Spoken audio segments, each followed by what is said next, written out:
olangthada yam sigumase yam sijanabada yam nungaibako.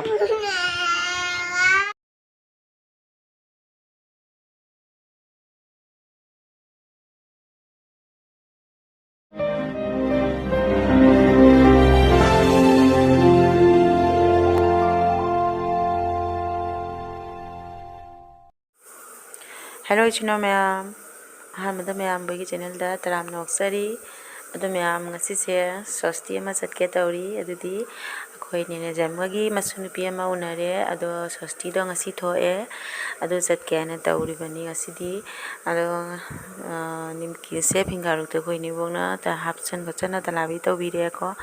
ado ai haji chatpagi thokla pasinen si su tharamani ko nen si sei matungna kan chen inari bakan ma chaning na ada then fingaru ne kene ma se puba je nungai re na them na tharame ma dum hara leihoure bako ado leihoba se khoi ni aiga joisna ba ga chatpane bako ma'am ado Soshti se mapung phari jawba namdeba namoideba dudi khangde ko nganna chalaga halakpagi mongda khoni se chatlabane aba ado ma'am ajauraga mu kamai toba ado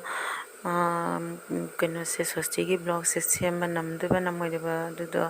ajauraga kari toba ma'am makha tana video se yengminrasi ko ado ma'am haji ga jadi nang kapna lai ba video se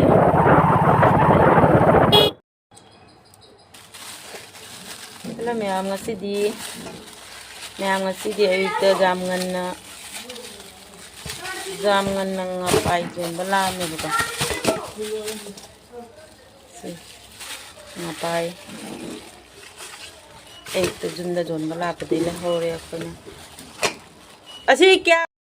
ado ma'am ngerangi Soshti chalu bai blog to ai semjaba namjahaudre akoi jakhibaga dum ngak pam ko tawraga dum kari tawdana moi talabi budi tawna hauri akoi dum thengana na ko ngang sule hobanina aduna akoi dum hala bako adodi ma'am khata ba yengminrasi ko sidi hinjang haudore ma'am si mai sumana kot pasirin sina kai choki am chamja simju hapaura ma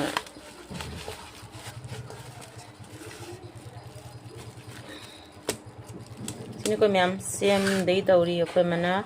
ado sem loraga mu jingan jarake sini ko ma'am sawi haudore ma'am do ma'am hauji amana nga sembagi kena tawre nga semi hauji mana ado haji hinjang semge tawri hinjang se khamen sembi na siga laire ade sing su jaure alu su jaure duni ka ma'am sem loraga mu yengan jarage ma'am jinga do ko mana sem na pore ko kan tawre pusila e da sini ko mana ne si sang semo haraga mana si katat na seme aba do su singa ngapai ko haudi hawan siga mayan semna leire si alu khadanga da koi khamen hembi haptari jade abaduna khamen hembi se si anim ko hapsale siga morok tangai khara hapani si aduna sai chokya saman bi masado adu sulai siga ngapai ta tongana thongani amaduna tongana dum thongani duni ko mya me hedi samage yang sian samani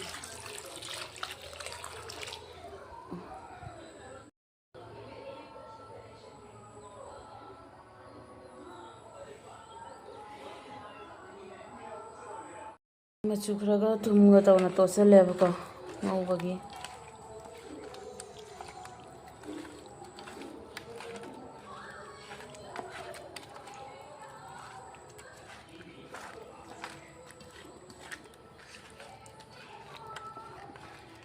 ma'am ngapai je haudi hawbani ko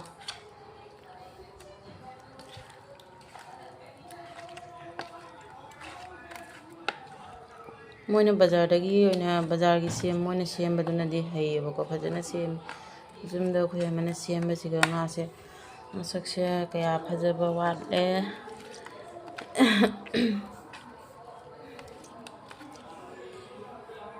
ko ma'am thonglo raga mu thenga jingan jarage am sina sa ili saman bi masa dune ko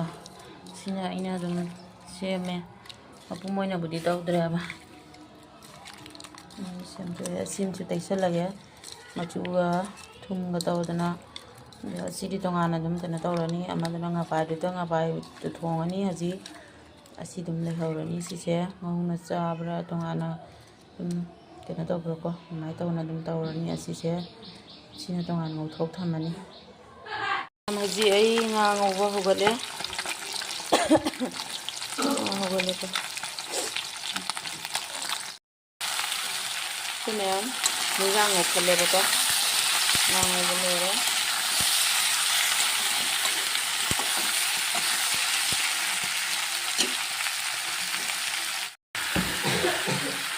그러면 이번에 알루도 하나 넣으려고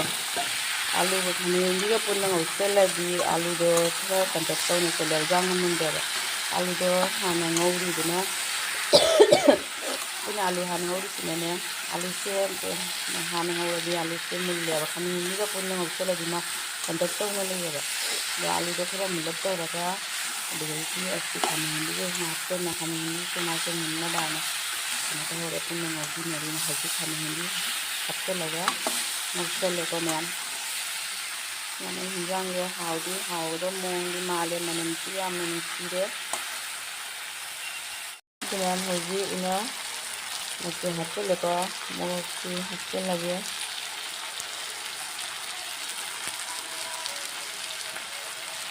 뭐가 되듯이 하기는 뭐가 좀 하버려 뭐 진짜 아니야 좀 거기 좀 합쳐려고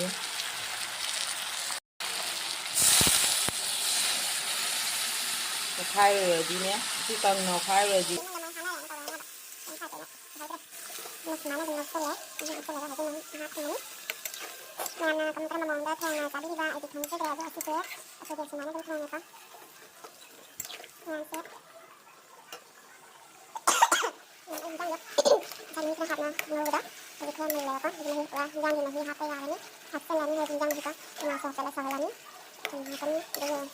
Masih di hijang makin hal dari ini apa kah? Nah, saya dia, hijang saya apa kah? Masih mau aja sih, ini kan belum kita lah, kau diam kali ya.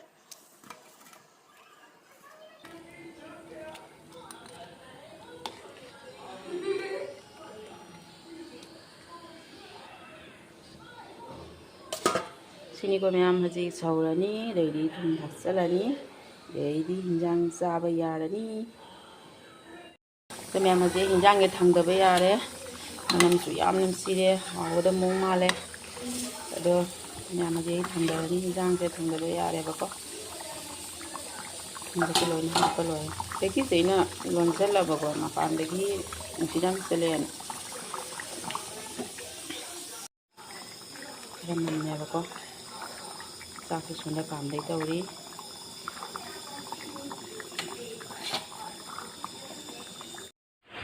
Ma'am असीसे अना तुजब फ्रिचिंग दोने बको ओलांगथागी cutting खंगदे कुदांग खरा खरा जाबो खंगदे सी coat सुथीगी मतने बा अद ma'am दे इजंग जरके को अना तुरक सिंग दो खरा मबदी मीना लौना हरे ऑर्डर खरा लोइना खरा लौना हरे सीना खरा लेहोरी बदने को सिका म लेरे सिमा लेरे बको सिका म लेरे जातो मेम त जिंगेसे Aman tay yang ko nang apa mula cho nusi cho maram mokpani nam siga malay ko olangthada si amna use to bada jam nungaiba purit matani ma'am wasuware thabak se jam kalle film to san le su dum wasale ba ko dak se jam sawa jam heli sini ba ko ma'am se malay ni si ani je thangna badegi ada male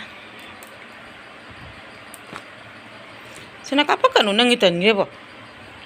sini go ma'am sini go aina se machu gi amam dum thamjare bako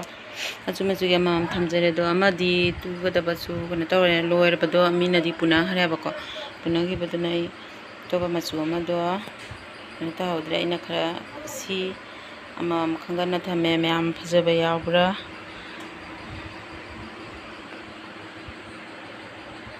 sini ko ma'am ꯑꯩꯅꯁꯨ order ꯇꯧꯕ ꯌꯥꯎꯔꯦ olangthada ꯌꯥꯝ ꯁꯤꯒꯨꯝꯕꯁꯦ ꯌꯥꯝ ꯁꯤꯖꯤꯟꯅꯕꯗ ꯌꯥꯝ ꯅꯨꯡꯉꯥꯏꯌꯦꯕꯀꯣ ꯑꯗꯣ ꯑꯁꯤꯅ ꯃꯌꯥꯝ ꯈꯨꯗꯥꯡ ꯈꯔ ꯍꯥꯞꯄꯦꯕꯀꯣ ꯑꯁꯤꯁꯤ ꯑꯗꯨꯝ ꯂꯣꯏ ꯄꯨꯝꯅꯃꯛ ꯁꯨꯇꯤꯒꯤ ꯂꯪꯖꯝꯒꯤ ꯃꯇꯝꯅꯤ olangthada ꯄꯨꯝꯅꯃꯛ ꯈꯤꯇꯪ ꯀꯩꯅꯣ ꯇꯧꯕ ꯀꯩꯅꯣ ꯌꯨꯁ ꯇꯧꯕꯗꯁꯨ ꯌꯥꯝ ꯅꯨꯡꯉꯥꯏꯕ ꯐꯤ ꯑꯃꯇꯅꯦꯕ ꯁꯤꯁꯦ ꯄꯨꯝꯅꯃꯛ ꯃꯌꯥꯝ ꯑꯗꯨꯅꯤꯀꯣ ꯃꯌꯥꯝ ꯑꯩꯅ ꯈꯔ ꯁꯤꯁꯦ ꯍꯟꯗꯛ ꯑꯗꯨꯝ ꯁꯪꯕ ꯃꯇꯝꯗ ꯇꯨꯖꯕ ꯐꯤ ꯑꯃꯇꯅꯤꯀꯣ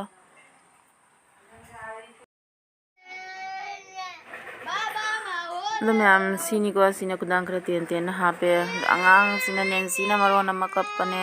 ꯑꯉꯥꯡ ꯃꯔꯛꯁꯤꯒꯀꯣ ꯑꯗꯨ ꯃꯌꯥꯝ ꯉꯁꯤꯒꯤꯗꯤ ꯁ꯭ꯋꯥꯏꯁꯤ ꯑꯣꯏꯅ ꯂꯣꯏꯁꯤꯟꯖꯔꯒꯦ ꯅꯦꯛꯁ ꯚꯤꯗꯤꯑꯣ ꯅꯨꯡꯉꯥꯏꯕ ꯑꯃ ꯄꯨꯔꯛꯀꯦ ꯑꯗꯨꯒ ꯃꯌꯥꯝ ꯑꯗꯨꯒ ꯎꯅꯔꯁꯤ ꯕꯥꯏ ꯕꯥꯏ